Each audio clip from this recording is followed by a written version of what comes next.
নমস্কার বন্ধুরা, আজ 16ই সেপ্টেম্বর 2024, রাত প্রায় 11:30। আপনাদের সঙ্গে আবার কথা বলতে এলাম। আজকে একটা গুরুত্বপূর্ণ মিটিং বিকেলবেলা হচ্ছে মাননীয় মুখ্যমন্ত্রী এবং তার সমস্ত পারিষদবর্গের সাথে।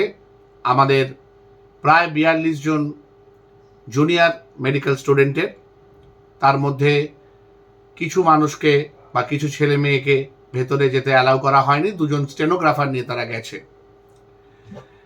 এবার কি আউটকাম আমি এখনো জানি না, এখনো কোনো অফিসিয়াল বিবৃতি পাইনি। কিছু মিনিটস নেওয়া হচ্ছে, 8:50 নাকি মিটিং শেষ হয়েছে।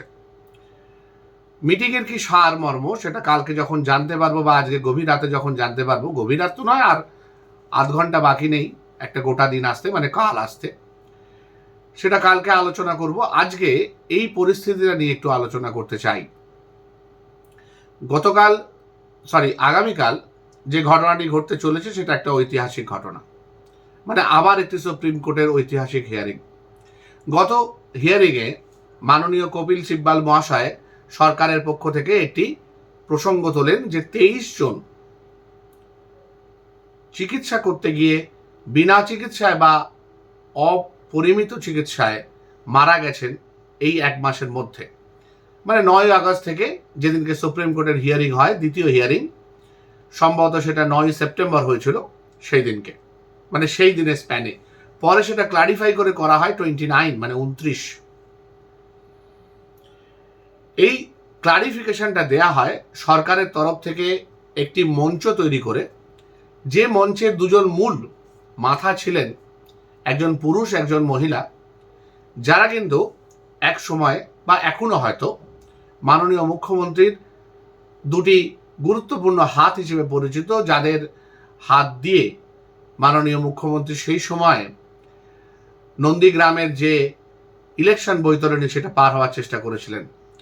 কিন্তু যে কোনো কারণেই হোক, মাননীয়া হয়তো ভুলে গেছেন বা ওনার হয়তো মনে ছিল না যে এনারা দুজন না, মানে কি বলবো, খুব ভালো দাঁড়বাহী নয়। একটা বৈতরণী বা নৌকা পার হওয়ার জন্য তো একটা ভালো বিচক্ষণ মাঝির প্রয়োজন হয়।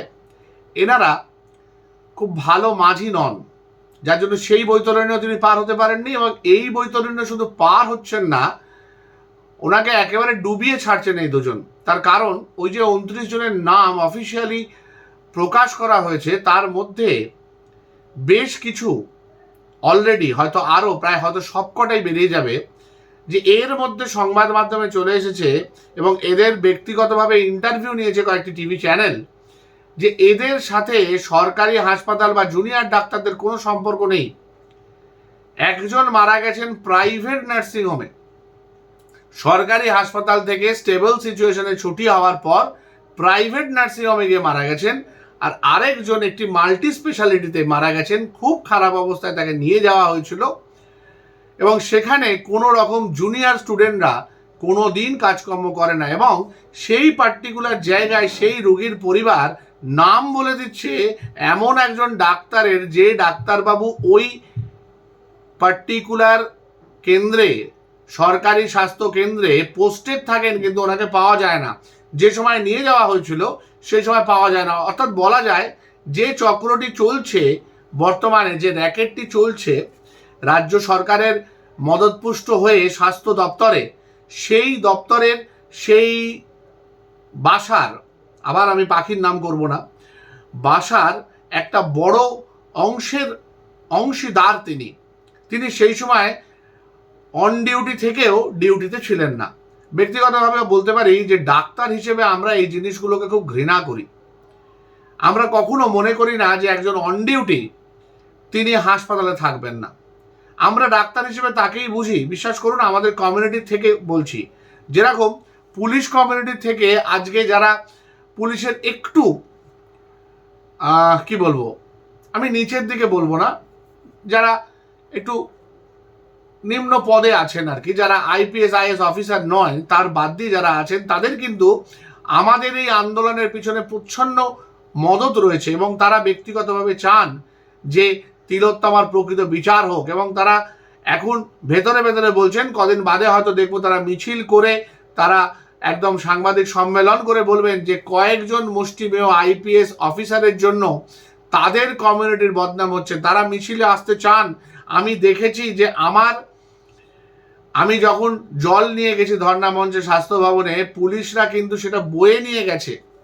তাদের মধ্যে কিন্তু অলরেডি একটা ভয়ঙ্কর রিপারকেশন হচ্ছে এবং তারা মনে করছেন যে গোটা কমিউনিটি, তাদের কমিউনিটি বিভিন্নভাবে কালিমা লিপ্ত হচ্ছেন এই কয়েকজন আইপিএস এর জন্য।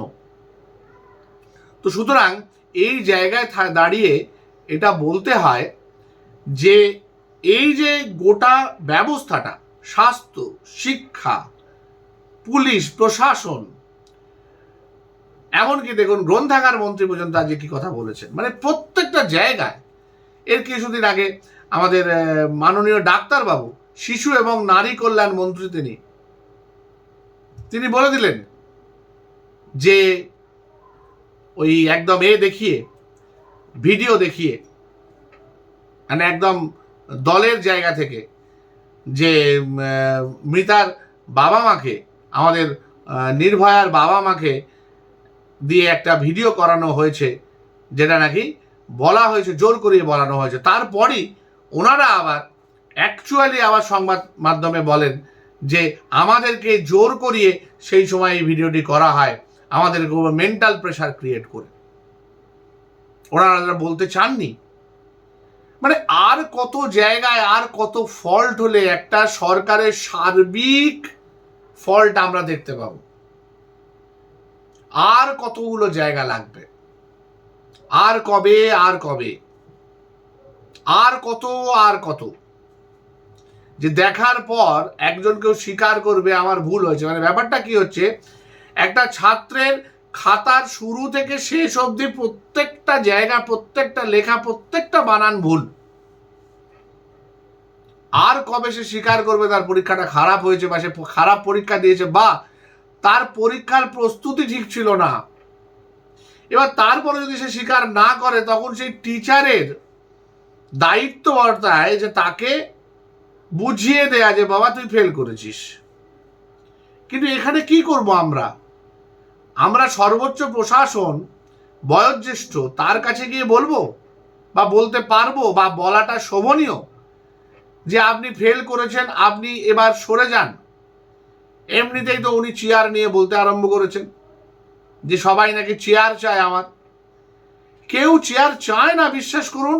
শুধু আপনাকে চেয়ারে চায় না, আপনি ব্যর্থ হয়েছেন এটা সবাই দেখতে পাচ্ছে, কারণ আপনার প্রতি কোনো ব্যক্তিগত আক্রোশ নেই। কিন্তু আপনি যে চেয়ারটায় বসেন সেই চেয়ারটা মুখ্যমন্ত্রীর চেয়ার, স্বাস্থ্যমন্ত্রীর চেয়ার, পুলিশ মন্ত্রীর চেয়ার। সেই চেয়ারে বসার জন্য বা এর জন্য আমরা আপনাকে জ্ঞান দিচ্ছি একদম ভাববেন না। আপনি প্রচন্ড পরিশ্রম করে, প্রচন্ড আন্দোলনের মাধ্যমে সেই জায়গায় এসেছেন। আপনার অধ্যাবসায়ের কোথাও কেউ কোনো সমালোচনা করছে না, কিন্তু বর্তমান পরিস্থিতিতে যে তৈরি হয়েছে তার নৈতিক দায় আপনাকে নিতে হবে। আজকে বাচ্চাদের সাথে, জুনিয়র ডাক্তারদের সাথে আপনি প্রেশার প্রয়োগ করে বা যেভাবে হোক আপনি একটা সমঝোতায় চলে আসতে পারেন, কিন্তু তাতে আপনারই অক্ষমতা ঢেকে যাবে না। হ্যাঁ, এখনো 1 বছরের বেশি সময় আছে। 2026-এর ইলেকশনের আগে আপনি অনেক ভুল পাল্টে ফেলতে পারেন এবং আপনার সহচররাও পারে। তারা অলরেডি অনেক কথা বলছে, আরো কথা বলবে, শুধু কথা নয়, মুখে নয়, কাজে করে দেখাবে। সেই রাষ্ট্রযন্ত্র, সেই শোষণযন্ত্র আপনার হাতে আছে, আপনি পারতেই পারেন সেটা। কিন্তু তা বলে সত্যিটা তো বদলে যাবে না। মানুষের রক্তের বিনিময়ে সত্যিটা বদলে যাবে না। মানুষকে জোর করে মুখ বন্ধ করে, যেরকম আমাদের নির্ভয়াকে মুখ বন্ধ করা হয়েছে, পরতে পরতে বয়ে যাচ্ছে দুটো ব্যবস্থা, একটা স্বাস্থ্য ব্যবস্থা, একটা শিক্ষা, আর একটা পুলিশ ব্যবস্থা, প্রশাসন ব্যবস্থা, একদম ধরে একটা মেয়েকে, সেই 7 মহারথী শিশুরে বদিয়া ফুলায় বেহায়া ছাতির মতো তার কণ্ঠরোধ করে তাকে হত্যা করেছে। এবং সেটা শুধু তাকে কণ্ঠরোধ করা নয়, সেই কণ্ঠরোধ করাটা একটা প্রতীকী কণ্ঠরোধ করা। এই কণ্ঠটা বেসিক্যালি রোধ করা সেই ছেলে মেয়েগুলোকে, যে ছেলে মেয়েগুলো অ্যাকচুয়ালি পড়ে এবং প্র্যাকটিক্যাল করে পাশ করতে চায়, যারা টুকে পাশ করতে চায় না, যারা পয়সা দিয়ে অনার্স পেতে চায় না, যারা পয়সা দিয়ে ট্রান্সফার চায় না, যারা পয়সা দিয়ে ভালো হাউস স্টাফশিপ চায় না, যারা নিজেদের যোগ্যতায় চায়, যেটা চিরকাল রুলস হয়ে আসছিল, যারা আগেকার দিনে মানে আমরা যারা জয়েন্ট এন্ট্রান্স পাস করে মেডিকেলে ঢুকেছি, বা আজকে যারা কিছুদিন আগে নিট থেকে 2017 পর থেকে যারা নিট দিয়ে ঢুকছে, তারা কিন্তু ন্যাশনালি ক্রিম স্টুডেন্টস। সারা দেশের মধ্যে যারা কিন্তু একটা ক্রিম অংশ। আপনারা আমাদের এলিট বলে তুচ্ছ তাচ্ছিল্য করতে পারেন, কিন্তু এটা ফ্যাক্ট, এটা ফ্যাক্ট। হ্যাঁ, এর মধ্যে আমরা অনেক প্রসঙ্গে যেতে পারি। এর মধ্যে কিছু এমন মানুষ আছে যারা হয়তো সংরক্ষণের জন্য এসছে, যাদের মেধা হয়তো কম্পারেটিভলি অতটা বেশি নয়, এই নিয়ে আমরা তর্ক করতে পারি।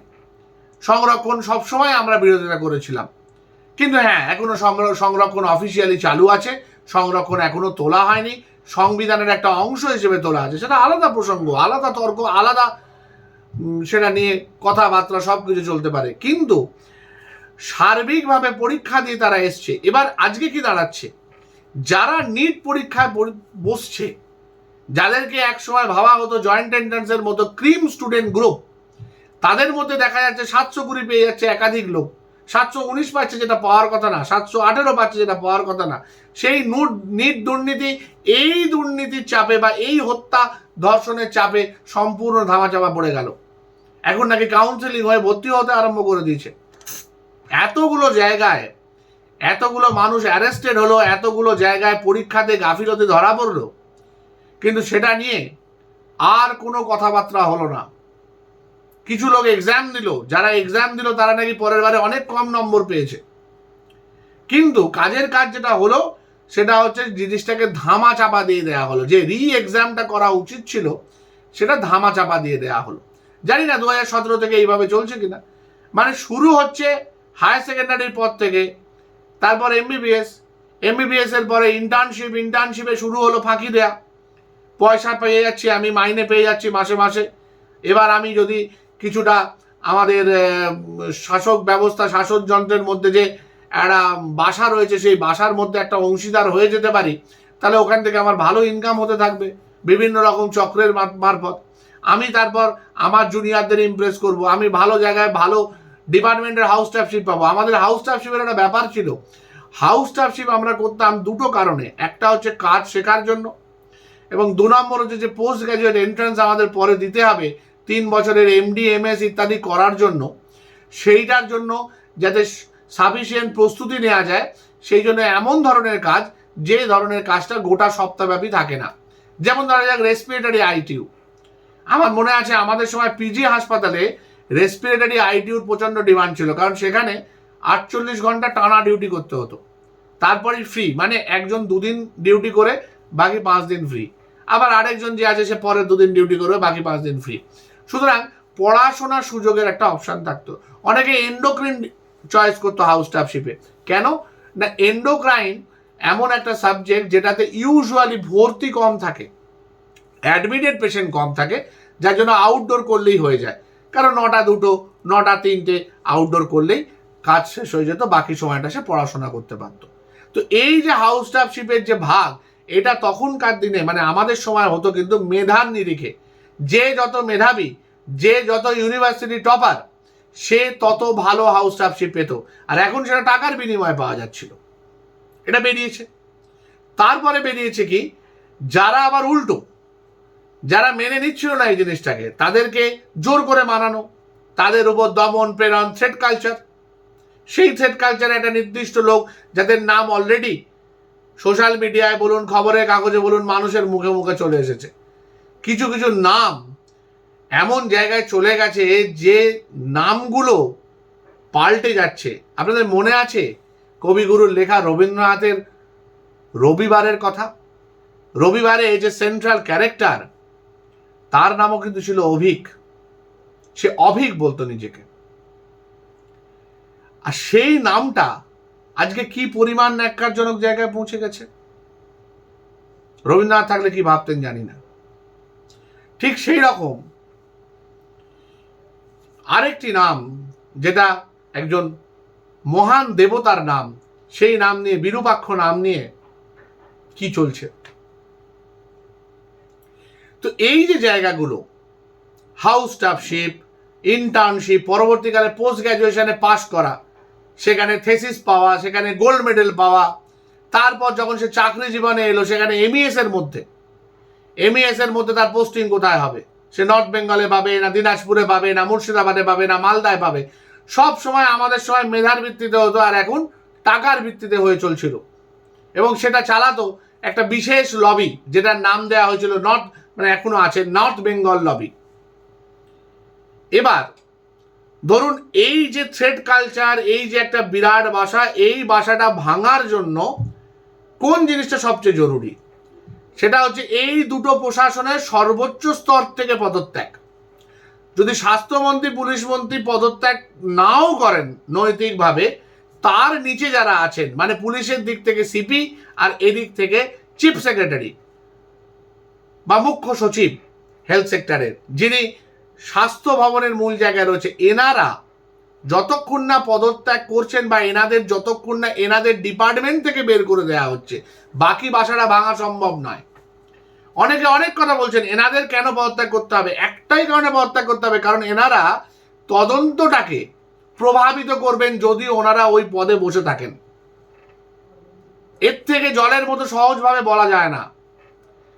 এনারা যদি পদত্যাগ না করেন বা এনাদের যদি সাসপেন্ড করে ওই জায়গা থেকে বের করে না দেয়া হয়, তাহলে তাদের নিচে যারা পরপর পাহাড়ের ধাপ কেটে চাষের মতো যে পরপর লোকগুলো রয়েছে, এক বা একাধিক লোক, যত নিচে নামতে থাকবে তত সংখ্যা বাড়তে থাকবে।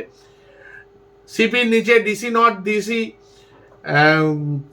সেন্ট্রাল দুজনকে অলরেডি পাওয়া গেছে, যারা ওনার দোষগুলো ঢাকার চেষ্টা করছে। একদম নিচে টালা থানার ওসিকে পাওয়া গেছে। এর মাঝেও কয়েকটা স্তর নিশ্চয়ই বেরোবে, যেমন এখানে স্তর বেরোবে। স্বাস্থ্য দপ্তরের মধ্যে, স্বাস্থ্য ভবনের মধ্যে এমইএস এর যে সিস্টেম, মানে মেডিকেল এডুকেশন সার্ভিস, হ্যাঁ, বা মেডিকেল হেলথ সার্ভিস, যে যার বেসিসে এক একটা জায়গায় ডাক্তারদের পোস্টিং হয়, সেসব জায়গায় বেরোবে। কিন্তু সবার আগে এই দুজনকে সরাতে হবে ওপরের। যদি নৈতিকভাবে স্বাস্থ্যমন্ত্রী, পুলিশ মন্ত্রী পদত্যাগ নাও করেন, এই দুজনকে, স্বাস্থ্য সচিব এবং সিপি, কমিশনার অফ পুলিশ, এরা দুজন যতক্ষণ না পড়বে, তার আগে পর্যন্ত কিন্তু সঠিকভাবে এই বাসাকে ভাঙা যাবে না। সে পুলিশের মধ্যেই থাক আর স্বাস্থ্য দপ্তরের মধ্যেই থাক। এবার ধরা যাক এনারা পদত্যাগ করলেন, এনাদেরকে সাসপেন্ড করা হলো। যে দাবি নিয়ে, মূলত এই দুটি দাবিতেই আটকে আছে মিটিংটা আজকের। আমি যতদূর জানি এই দুটি দাবি এখনো মেনে নেওয়া হয়নি মুখ্যমন্ত্রীর বাসভবনের তরফ থেকে, বা রাজার বলা যায় দপ্তরের তরফ থেকে। এখনো পর্যন্ত এটা নিয়ে সংশয় রয়েছে। যদি তর্কের খাতিরে ধরে নিই সমস্ত দাবি মেনে নেওয়া হলো, জয়েন করলেন কাজে, এরপরে যে ব্যাপারটা আসে সেটা হচ্ছে এনাদের জায়গায় যারা আসবেন তারা এনাদের থেকে বড় পাপী নন তো? বা এনাদেরকে সরিয়ে আরেকটা লবি, যারা হয়তো নর্থ বেঙ্গলের জায়গায় সাউথ বেঙ্গল লবি হবে হয়তো, তারা এই গোটা জিনিসটা দখল করতে চাইছেন না তো? কারণ এটা তো একটা তৈরি হয়ে থাকা সরকারের বানানো সোনার ডিম পাড়া হাঁস। এটাকে তো কাটতে পারছে না কেউ, বা কাটতে চাইছে না, চাইছে জাস্ট হাত বদল। একজনের হাতে ছিল, সে একা সেই ক্ষমতাটা ভোগ করছিল, বা সেই গ্রুপের লোকজন 100 জন কি 1000 জন ভোগ করছিল, এবার সেই লোকগুলোকে সরিয়ে দিয়ে বাকি 100,000 লোক ফেস করবে। নর্মাল জিনিসটা যেমনকার তেমনি প্রায় ঠিক থাকবে। 6 মাস 8 মাস পরেই এদেরও দাঁতগুলো বেরিয়ে আসবে, সেই হাতির দাঁতের মতো, একটা খাওয়ার জন্য, একটা দেখানোর জন্য, সেরকম বেরিয়ে আসবে।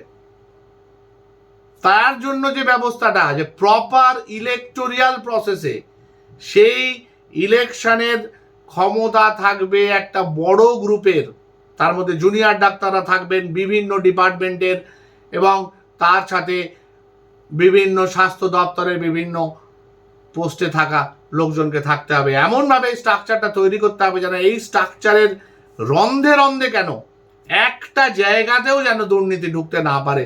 কারণ এই জায়গায় দুর্নীতির বিরাট মারাত্মক ব্যাপার।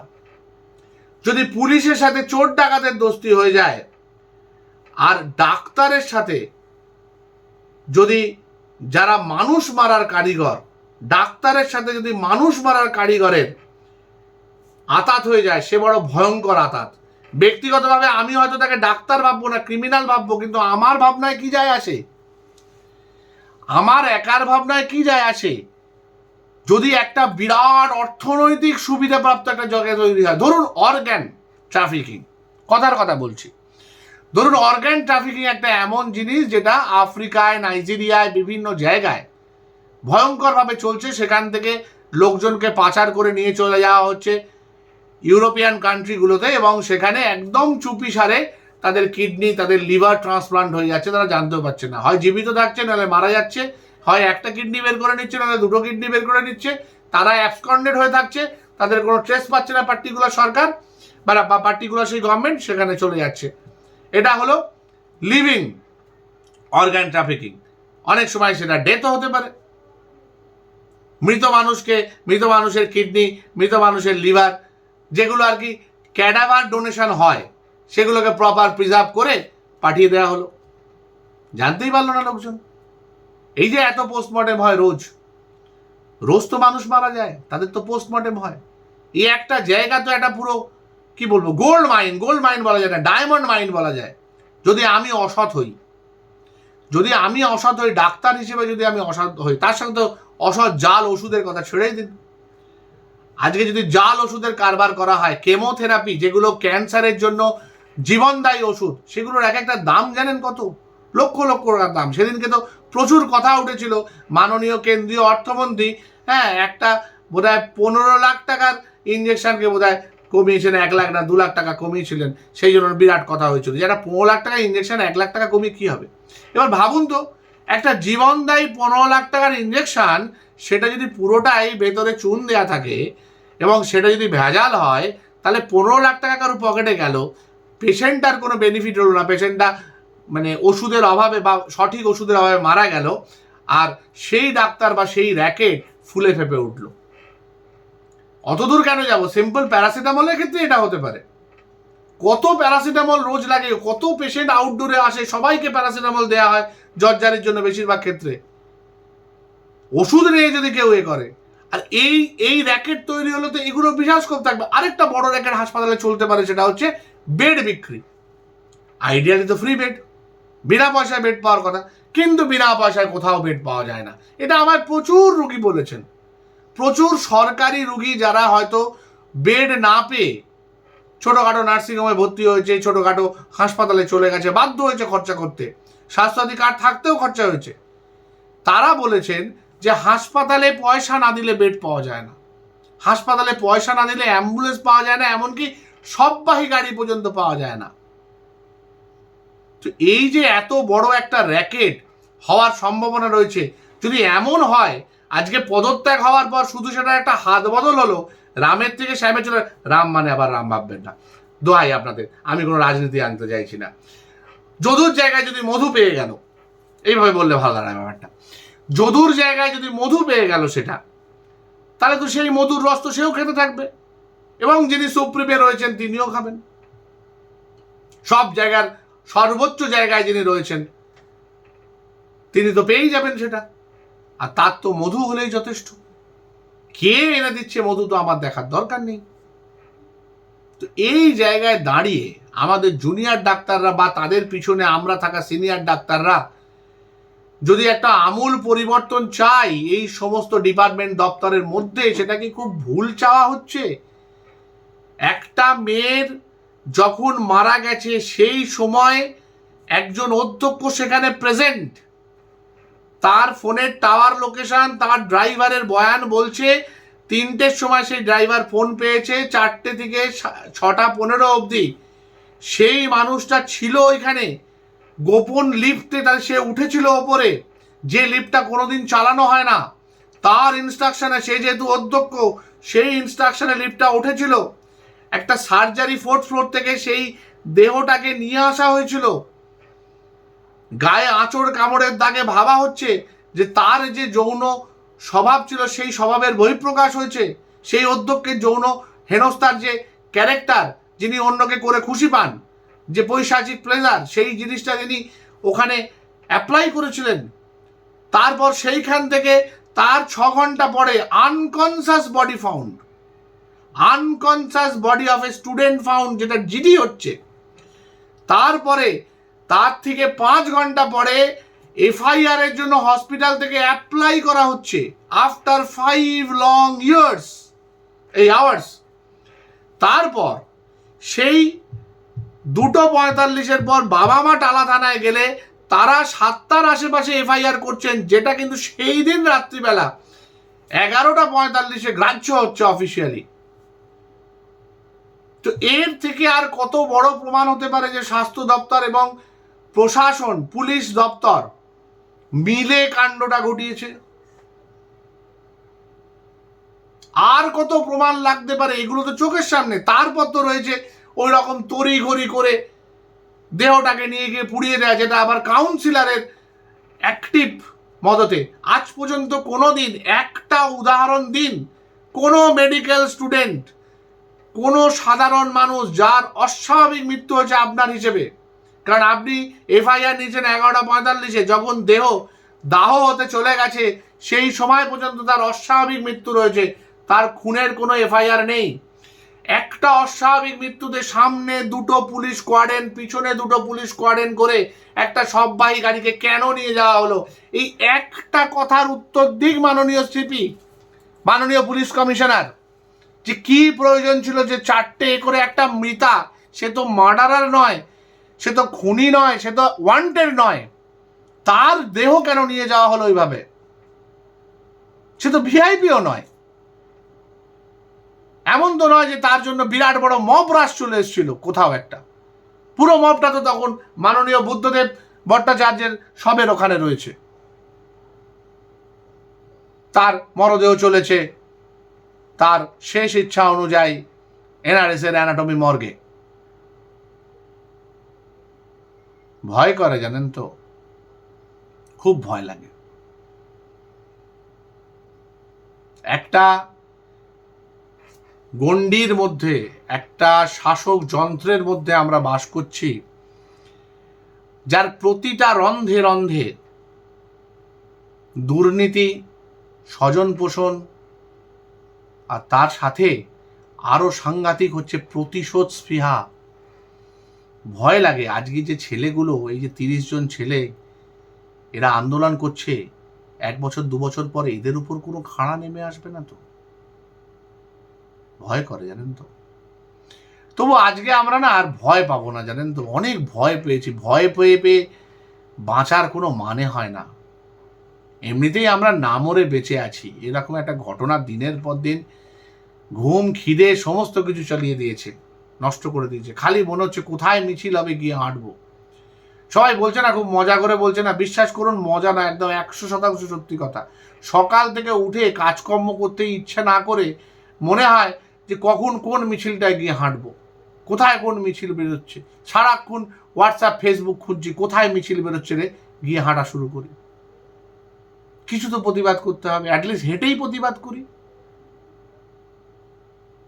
জানি না আজকে কি আউটকাম বেরোবে, যাই বেরোক না কেন, মানে এই আউটকামটা খুব জরুরি। 1 নম্বর হচ্ছে এই দুজনের পদত্যাগ খুব জরুরি। যদি স্বাস্থ্যমন্ত্রী আর পুলিশ মন্ত্রী যদি পদত্যাগ না করেন, তার নিচের এই 2টো মানুষের জরুরি, এবং সেই 2টো মানুষকে একদম ভালোভাবে জেরা করে, সেটা প্রশাসনিক ডিসিপ্লিনারি অ্যাকশন হোক বা সিবিআই ডিরেক্টেড ডিসিপ্লিনারি অ্যাকশন হোক, গোটা জিনিসটাকে একদম বের করে চেঁচে ফেলে দিয়ে তার জায়গায় যাদের আনা হবে তারা যেন প্রপার ওয়েতে ইলেক্টেড হয়ে আসে, not selected by the higher authority, elected, নির্বাচিত হয়ে যেন আসেন তারা। এইটাই আমাদের মূল দাবি থাকবে মাননীয় মুখ্যমন্ত্রীর কাছে।